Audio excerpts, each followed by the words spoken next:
সময়ের দাবি হিসেবে মাঝে দিয়ে 2 দিন জুমা থেকে ব্যতিক্রম আলোচনাও করা হয়েছে। আমি বলেছিলাম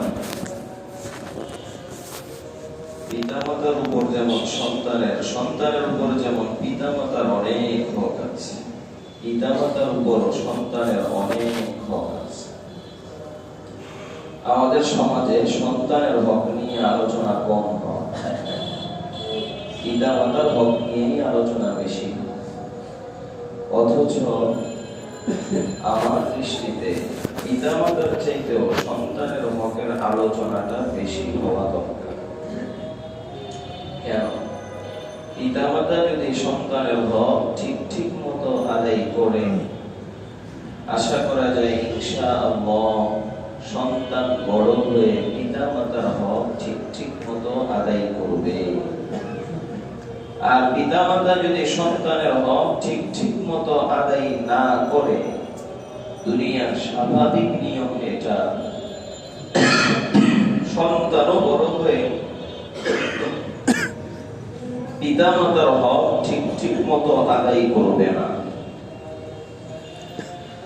কোরআনে হাদিসে সন্তানের অনেক হক আছে। আমি বলেছি সেখান থেকে আপনাদেরকে মোটা 14টা হক বয়ান করব, যেগুলো পালন করলে বাকিগুলো পালন করাও সহজ হয়ে যাবে। তার মধ্যে 4টা সম্ভবত বলা হয়েছে। বলেছিলাম সন্তান জন্মের আগেই 2টা হক। 1 নম্বর হক, এই 2টার মধ্যে আবার আমি এখনো বিয়ে করি নাই, তার আগেই একটা হক সন্তানের। এটা 14 হকের 1 নম্বর হক, ইখতিয়ারুজ যাওজাতি সালিহা, নিজের জন্য একটা নেককার বিবি নির্বাচন করা। আমার মাঝে মাঝে মনে চায় একটু কুইজ দিতাম।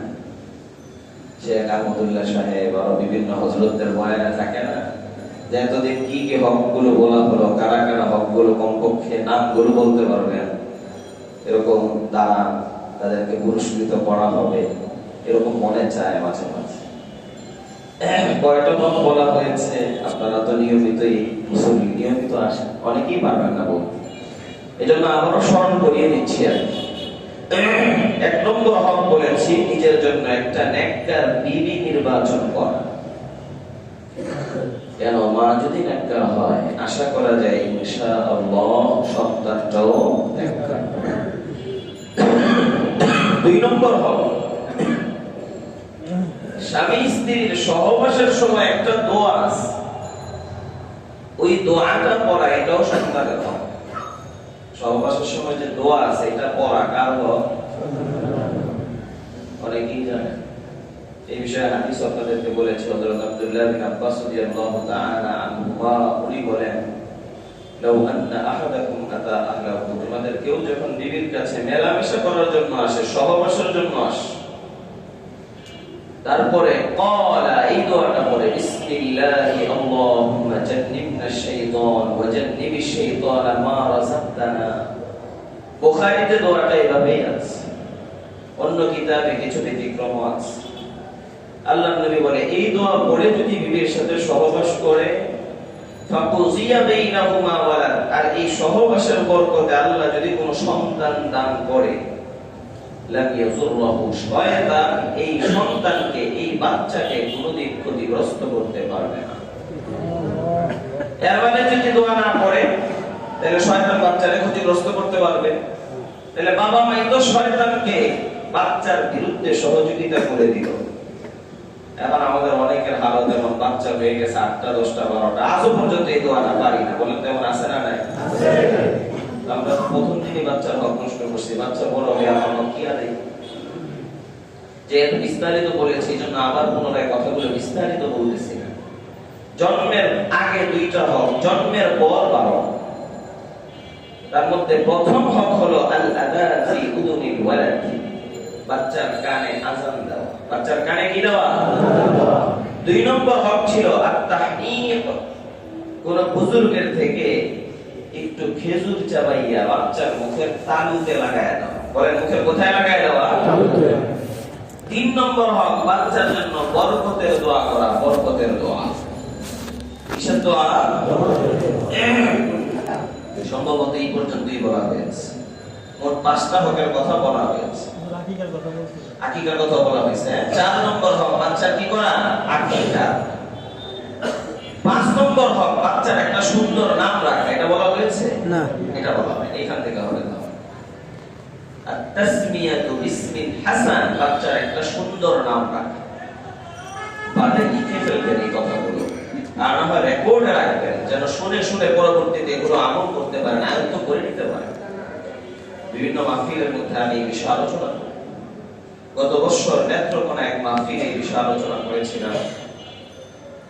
আমি দূরের কোন মাহফিলে বেশি একটা যাই না। দূর মানে হলো আমার উজানির থেকে যে এরিয়াটা আছে, আমার নির্দিষ্ট একটা এরিয়া আছে, যে এরিয়া থেকে বয়ান শেষ করে আমি রাত্র 1টা 2টা যে কয়টাই ভালো সুন্দর মতো বাসায় পৌঁছে যেতে পারি, ঘুমাইতে পারি একটু, এবং সকালে মাদ্রাসায় পড়াইতে পারি। এতটুকু দূরত্বে করে মাহফিল নেই, আল্লাহ হয়নি। আমার অনেক মুসল্লিরা আছে বরিশাল, পটুয়াখালী, অনেক দূর দূরান্তের, ব্রাহ্মণবাড়িয়া, বহু মাহফিল যায়। সবাই না করে মাহফিল না থাকলেও না করি, ওই দিন খালি থাকবো, তারপর আমি যাই। কেন? আমার পড়াশোনায় ব্যাঘাত হয়।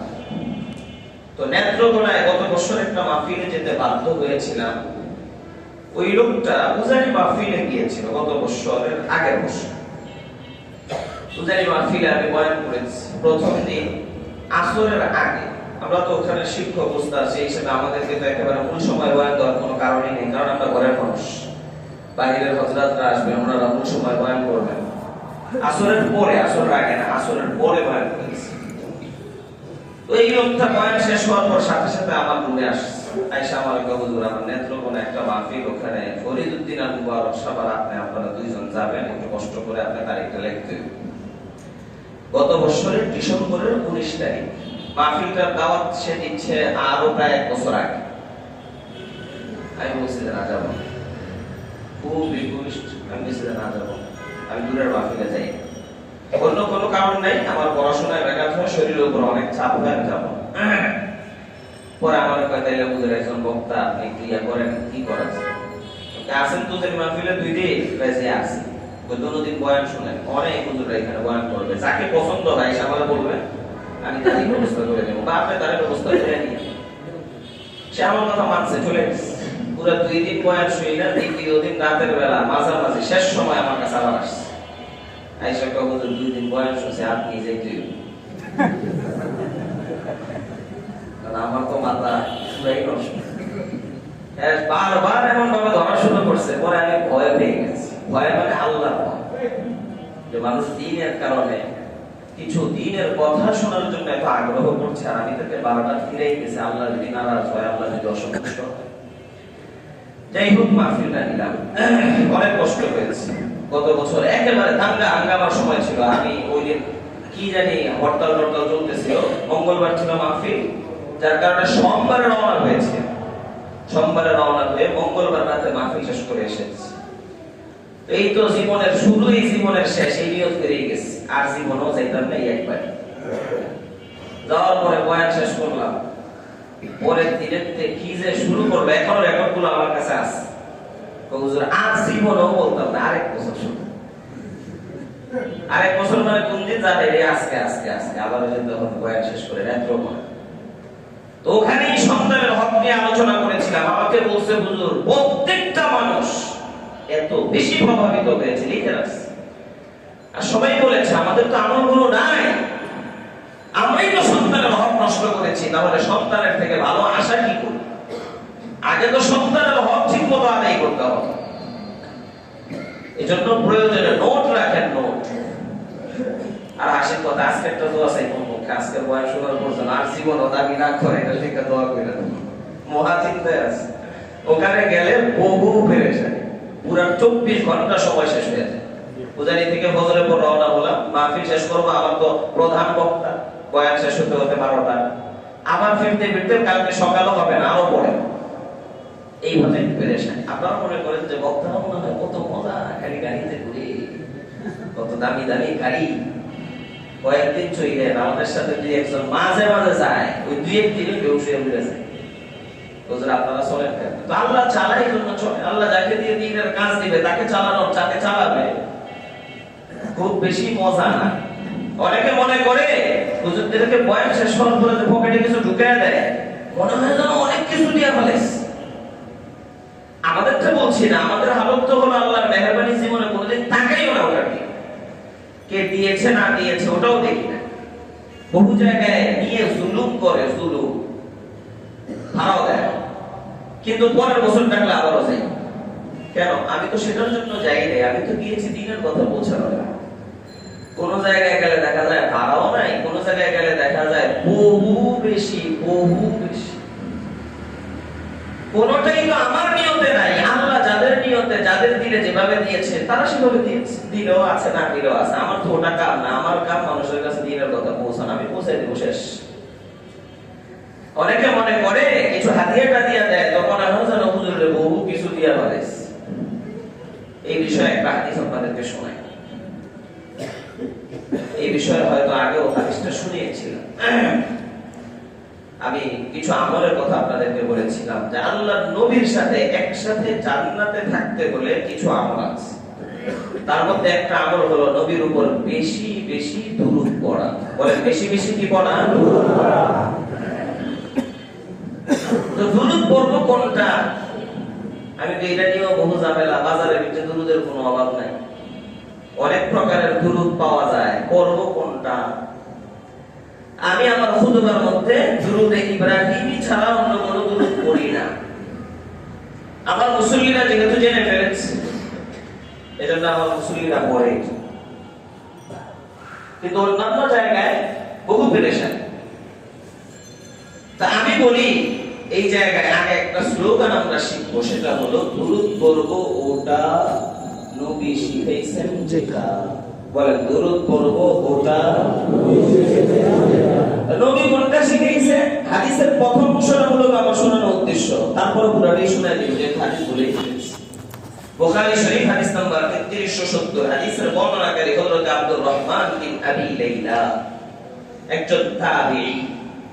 উনি বলে আমাকে আল্লাহর নবীর সাহাবী হযরত কাব বিন উজরা রাদিয়াল্লাহু তাআলা ডাক দিয়ে বলেন, আলা উহদি লাকা হাদিয়াতান সামি'তুহা মিন রাসূলিল্লাহি সাল্লাল্লাহু আলাইহি ওয়াসাল্লাম। ও আব্দুর রহমান বিন আবি লাইলা, আমি কি তোমাকে একটা হাদিয়া দিয়ে দিব না? হাদিয়া দিয়ে দিব না, যেই হাদিয়াটা আমি আল্লাহর নবীর কাছ থেকে শুনেছি। আল্লাহর নবী বলে, হযরত আব্দুর রহমান বিন আবি লাইলা বলে, বালা ফাআহদিহানি, দেরি কইরো না, তাড়াতাড়ি আমাকে হাদিয়াটা দাও, তাড়াতাড়ি আমাকে হাদিয়াটা দাও। আমি মূলত আপনাদেরকে এই কথাটা বোঝানোর জন্য হাদিসের অংশটা শুনাইলাম। আল্লাহর নবীর সাহাবী আব্দুর রহমান বিন আবি লাইলাকে ডাক দিয়ে বলে, আমি কি তোমাকে একটা হাদিয়া দিয়ে দিব না? হাদিয়া দিয়ে দিব না, যেটা আমি আল্লাহর নবীর কাছ থেকে শুনেছি। এর মানে এই সাহাবী বলতে চায় নবীর একটা হাদিস কারো কাছে পৌঁছে দেয়া, এটাও তার জন্য বিশাল বড় এক হাদিয়া। ঠিক না বেশি? বয়ানের ভিতরে তো একটা না, কত হাদিস আমরা বলতে থাকি, কত কোরআন বলতে থাকি। মানুষে বয়ান শেষ করার পরে পকেটে যেটা ঢুকায় দেয়, ওটা কিছুক্ষণ পরে খাওয়া দাওয়া হইয়া আগামুতা হইয়া বেড়ে যায়। কিন্তু আমরা যে হাদিয়া মানুষের ভিতরে ঢুকাই, ওটা যদি একবার ভালো করে সে ঢুকাইতে পারে, ওটা ঢুকলে আর জীবনও বাহির হবে না। ওটার উপকার যেই দিন শুনবে ওই দিন থেকে শুরু হবে। চোখ বন্ধ করার আগে উপকার, চোখ বন্ধ করার পরে তো আসলটা আরম্ভ হয়ে যায়। তাহলে বড় হাদিয়া মাইন্ডসে বয়ানের পরে পকেটে যেটা ঢুকে ওটা না, হুজুররা যতক্ষণ বয়ান করে মাইন্ডসে যেটা দেয় ওটা, হুজুররা যেটা দেয় ওটাও হাদিয়া। সরাসরি হাদিস থেকে বুঝাইলাম এটাও হাদিয়া। অনেকে মনে করে আমরাই খালি দেই, না না না, বড়টাকে হুজুররা দেয়া রাখছে, তোমরা তো কোনো রকম একটু দাও। এবার হাদিসটা শোনায় দেই। হযরতে কাব বিন উজরা বলে, সাআলনা রাসূলুল্লাহ সাল্লাল্লাহু আলাইহি ওয়াসাল্লাম ফাকুলনা, আমরা আল্লাহর নবীর কাছে প্রশ্ন করলাম, নবীকে জিজ্ঞেস করলাম, কাইফা সালাতু আলাইকুম আহলি বাইত, ইন্নাল্লাহ ক্বাদ আল্লামানা কাইফা নুসাল্লিমু আলাইকা। ও আল্লাহর নবী, আপনাকে সালাম কেমনে দিব ওটা তো আল্লাহ আমাদেরকে শিখাইলো। সালাম কেমনে দিব ওটা আল্লাহ আমাদেরকে কোথায় শিখাইলো? আত-তাহিয়াতুল মধ্যে আল্লাহ আমাদেরকে শিখায় দিয়েছে আসসালামু আলাইকা আইয়ুহান নাবিয়্যু ওয়া রাহমাতুল্লাহি ওয়া বারাকাতুহু। নবীর সালাম কেমনে দিবে ওটা তো আল্লাহ আত-তাহিয়াতুল মধ্যে আমাদেরকে শিখায় দিল।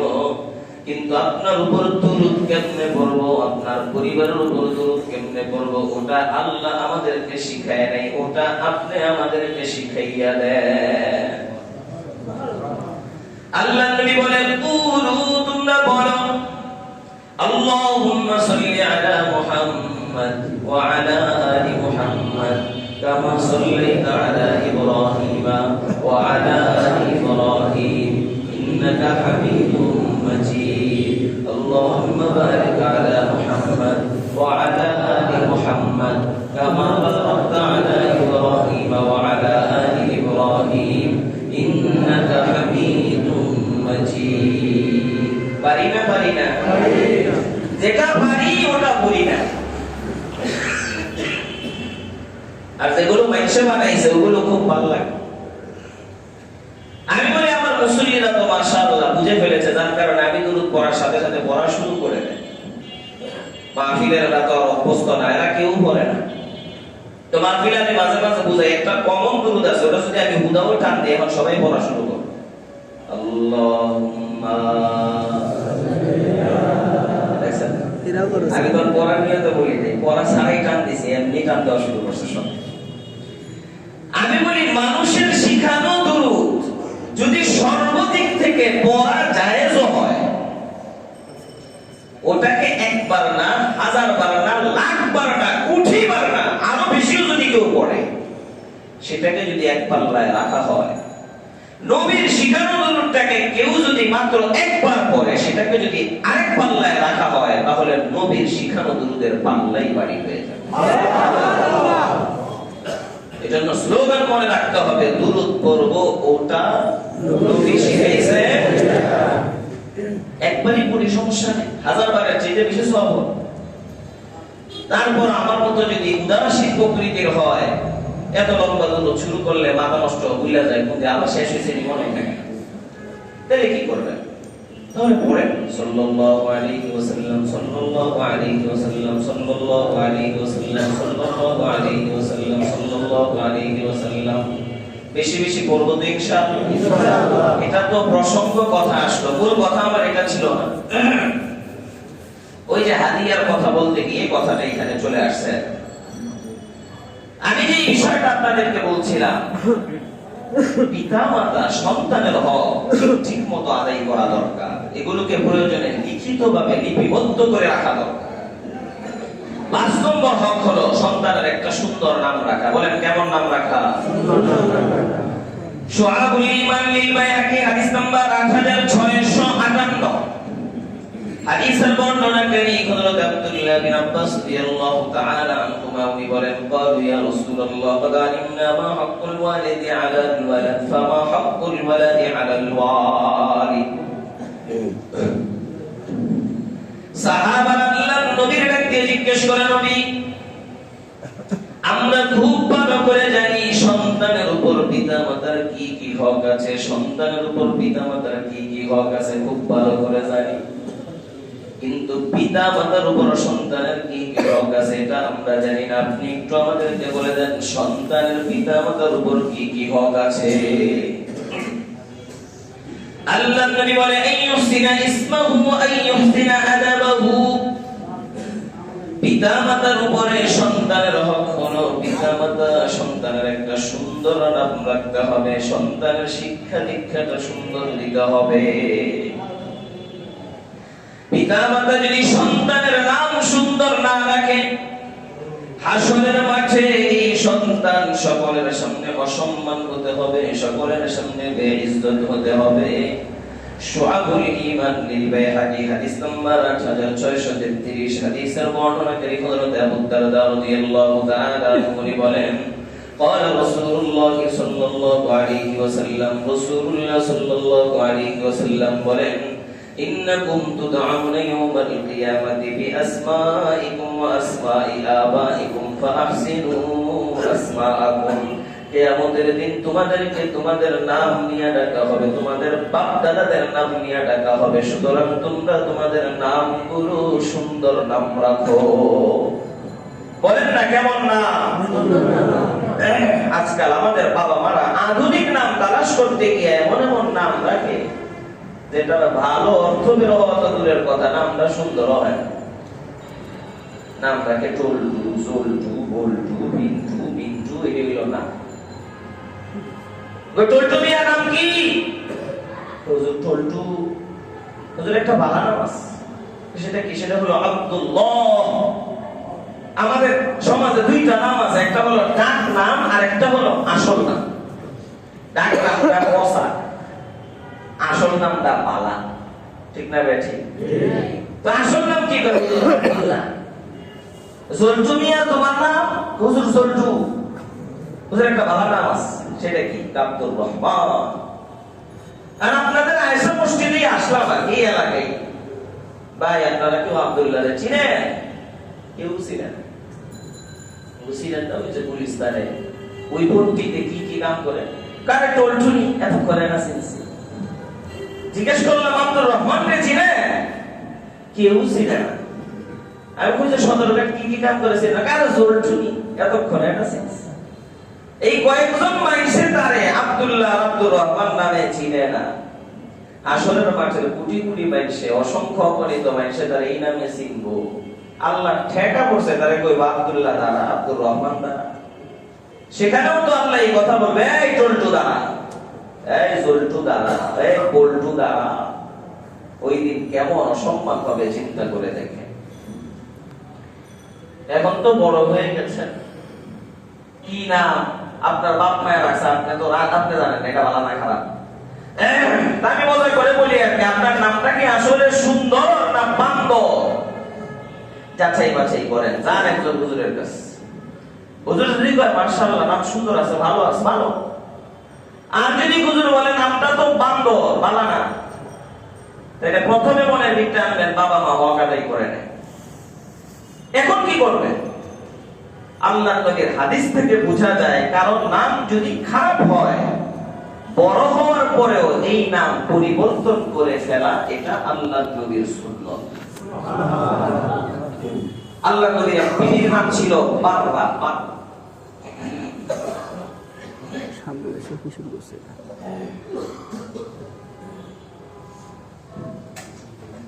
হযরত আল্লাহর নবী কয়, তোমার নাম বাররা না, তোমার নাম জয়নব।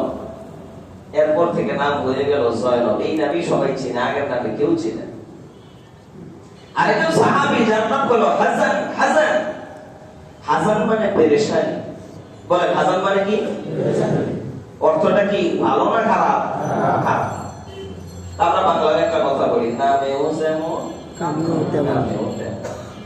নামেরও একটা প্রভাব আছে। এক বেড়ায় দুইটা ঘোড়া লালন পালন করেছে, সম্ভবত আল্লাহর নবীকে মানার জন্যই। হাদিস কিনা আমার মনে নেই। একটার নাম রাখছে ওমর, একটার নাম রাখছে আবু বকর। এইগুলিরে দিয়া নবীরে মারবে। তো ঘটনাক্রমে ঘোড়া দুইটা বড় হওয়ার পরে একটায় মালিকরে লাইতে মাইরেই ফেলাইছে। তো খবর যখন পৌঁছাইল, দুই ঘোড়ার একটায় মালিকরে লাইতে মেরে ফেলাইছে। বলকে দুইটা ভাই ফেলে দাও, যেটা মারছে এটা নিশ্চয়ই ওমর। যেটা মারছে ওটা কি? নামেরও একটা কি আছে? প্রভাব। আল্লাহর নবী সাহাবীরা ডাক দিয়ে কয়, নামের অর্থটা তো ভালো না, নামটা পাল্টাই ভালো হয়।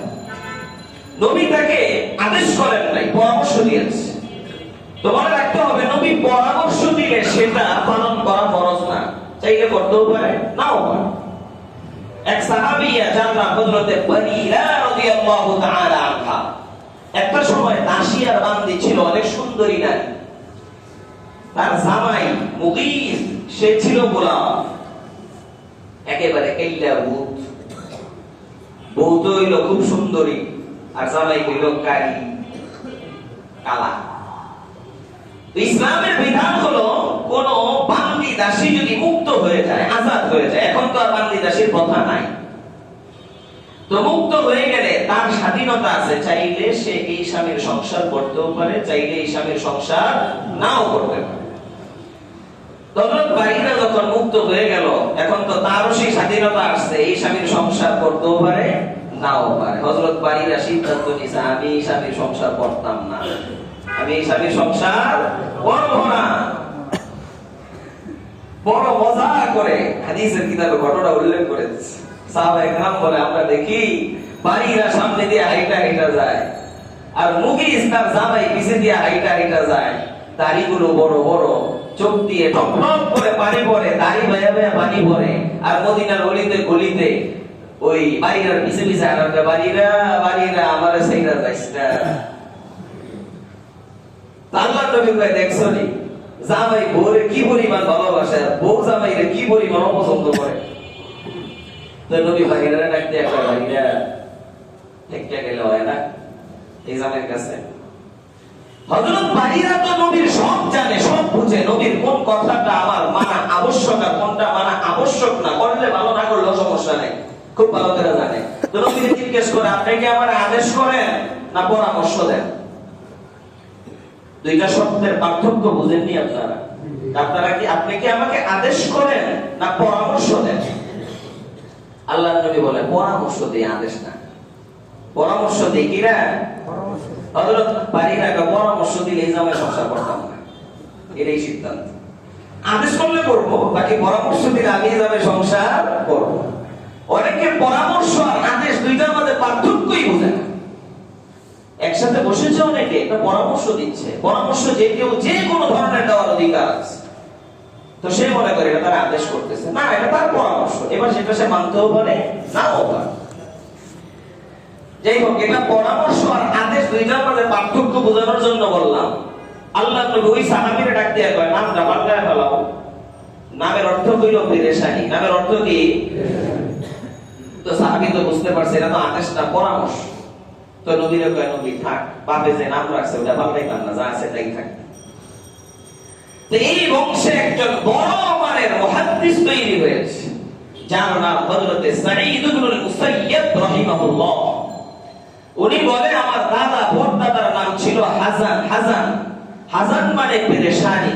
আল্লাহর নবী বলছিল নামটা পাল্টাও, নবী বলছিল নাম পাল্টায় নাম রাখো সাহাল। সাহাল মানে সহজ। বলেন সাহাল মানে কি? তো নবী বলছিল নামটা পাল্টাইয়া সাহাল রাখো। আমার সেই দাদাই নবীর কথাটা না মাইনা, নবীর পরামর্শটা নিল না, নামটা পাল্টায় নাই।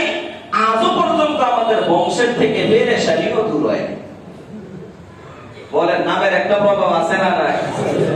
এজন্য নাম যদি খারাপ হয়, বড় হওয়ার পরেও নাম পাল্টে ফেলবে। একটা ভালো একটা নাম নেন, আপনি বলবেন হুজুর আমার তো আইডি কার্ড হয়ে গেছে, আমার তো ড্রাইভিং লাইসেন্স হয়ে গেছে, পাসপোর্ট হয়ে গেছে। তো আমি বলি, যদি আইডি কার্ড, পাসপোর্ট আর লাইসেন্স হয়ে থাকে, সেখানে লেখা আছে জনাব টল্টু সাহেব, ওইটা জীবনে পাল্টাইতে যায় না। সামনে বাংলাদেশ কি হবে জানি না, এখনের বাংলাদেশ সামনেরটা জানি না, অতীতেরটা কইতাছি আর। এই আইডি কার্ড, পাসপোর্ট বা ড্রাইভিং লাইসেন্সের একটা অক্ষরও যদি পাল্টাইতে যায়, তাইলে তো শুধু জুতা আর টাকা ক্ষয় হইব না, জীবনটাও ক্ষয় হয়েছে। ঠিক না ঠিক? কেন এই দেশের নাম বাংলাদেশ? এই দেশের নাম কি? মহা চক্রান্ত। কি চক্রান্ত? ইচ্ছা করে মানুষদেরকে নিয়ে ভুলগুলো করাইছে, ইচ্ছা করে।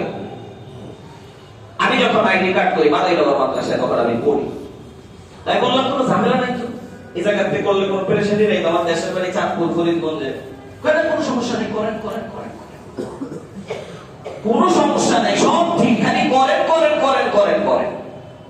সব করে করে বিষয় নিয়েছি, স্মার্ট কার্ড মার্ট সব এসে গেছে। এরকম আমি না, হাজার হাজার না, কোটি কোটি মানুষ করেছে। সেই সময় কোটি কোটি মানুষের থেকে কত বেহিসাব ভুল করাইছে। এবার একটা আকার, রশ্মিকার একা ঠিক করতে গেলে হাজার হাজার টাকা ধরে টান দেয়। এটা বহুদূর থেকে চক্রান্ত, ইচ্ছা করে ভুলগুলো করানো হয়েছে, যেন মানুষের পকেট থেকে কোটি কোটি টাকা হাতাইয়া নেওয়া যায়। এটা কোনো দেশে নাই, এটা তো অটোমেটিক ঠিক হবে। এটা আমরা টাকা দিব কেন? এটা তো সরকারের দায়িত্ব আমার এটা ঠিক করে দেওয়া। তুমি যদি জনগণের এতটুকু সেবা না করতে পারো, তাহলে তোমাকে কেউ এই মস্তদের মধ্যে বসে থাকার অধিকার দিয়েছে? রাস্তাঘাটগুলো ভেঙে আসলে অবস্থা খারাপ। মানুষের গাড়ি ঘোড়া তো যায়, জীবনটাও শেষ হয়ে যায়। সব জায়গায় সিন্ডিকেট আছে, সব জায়গায় সমস্যা আছে। ওরা খুব ভালো করে জানে রাস্তাঘাট ভাঙ্গাচোরা থাকলে গাড়ি ঘোড়াও দিন দিন ভাঙবো, ছুড়বো, এদের ভিতরে বেশি চাইব, তাইলে উপরের দিক থেকে ব্যবসা বাণিজ্যের মালটা বেশি হইব। আমরা তো নিচেরটা দেখি, উপরেটা তো দেখি না। মানুষের সমস্যা বেশি হইলে হাসপাতালে রোগী সবসময় লাগাই থাকে। আমি কি বেশিরভাগ ডাক্তাররা জাহান্নামে যাইব খালি এই মনোভাবের কারণে, মানুষের যেন রোগী হইয়া তাদের কাছে হাসপাতালে যায়। খালি মনের ভিতরটা জবে, সব যেন খালি রোগী হইয়া খালি হাসপাতালে আসে। ডাক্তারের মনোভাব হওয়া দরকার, কেউ যেন কোনো রোগে আক্রান্ত না হয়। আমার কোনো কামাই টামাই দরকার নাই, আল্লাহ আমারটা খাওয়াইবে, আমার রিজিকের মালিক আল্লাহ। তারপর ডাক্তারি বিদ্যা কেন শিখলাম? যদি আল্লাহ না করুক কেউ রোগে আক্রান্ত হয়ে যায়, আমি যেন তার পাশে দাঁড়াইতে পারি, তখন আমারও রিজিকের ফয়সালা হবে। বাকি আমি এটা চাইবো না সে রোগী হইতে থাকে। হযরত ওমর রাদিয়াল্লাহু তাআলা কি বলেছে? লাউ আযরা বাবলাতুন ফি শাদ্দিল ফুরাত, সেই ফুরাত নদীর তীরে রাস্তা উঁচা নিচা হওয়ার কারণে একটা গাধা চলতে গিয়ে, খচ্চর চলতে গিয়ে যদি হোঁচট খায়, আমি ওমর মনে করি রাস্তাটা আমি কেন সোজা করলাম না, এটার জন্য আল্লাহ ডাক করায় আমাকে জবাব দিতে হবে। গাধা যদি চলতে গিয়ে হোঁচট খায়, তাহলে আল্লাহর কাছে জবাব দিতে হবে। মানুষ চলতে গিয়ে শুধু হোঁচট না, মাজা মোজাও ভাঙিয়া যায়, এটার জন্য আল্লাহর কাছে জবাব দিতে হবে না? হবে না? কে বলেছে আপনাদেরকে বসার জন্য ক্ষমতার মসনদে, ক্ষমতার মসনদে আর আসলে এত সোজা? এটা যত মজা তত সাজা, যত মজা তত সাজা। মাত্র 15 বছরের জ্বালা এখন বোঝা যায় বালা কি অবস্থা চলছে, ঠিক না বেশি? আমি এখনো কথা বলতে চাই, এখনো যারা আছেন অতীত থেকে শিক্ষা গ্রহণ করেন, সময় আছে। এখনো যদি জুলুম টুলুমের চিন্তা ভাবনা চলে, কিছু লোকের সেই আগের রূপ দেখা যাচ্ছে, ঠিক আগের রূপ।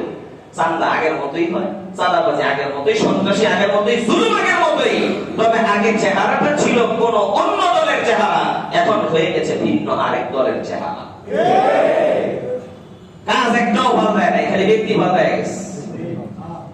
এই জন্য তো ওই যে চরমনের 20 শব্দের একটা লেখা থাকে, আমার মনে করি আমি চরমনের দল টল করি, আমি কোনো দল করি না, ইচ্ছা করেই করি না, কারণ আছে লেখা থাকে নেতা নয় নীতির পরিবর্তন চাই, পীর সাহেব চরমনের।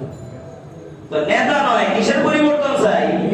নীতির পরিবর্তন চাই। নেতা পরিবর্তন হইলে লাভ কি?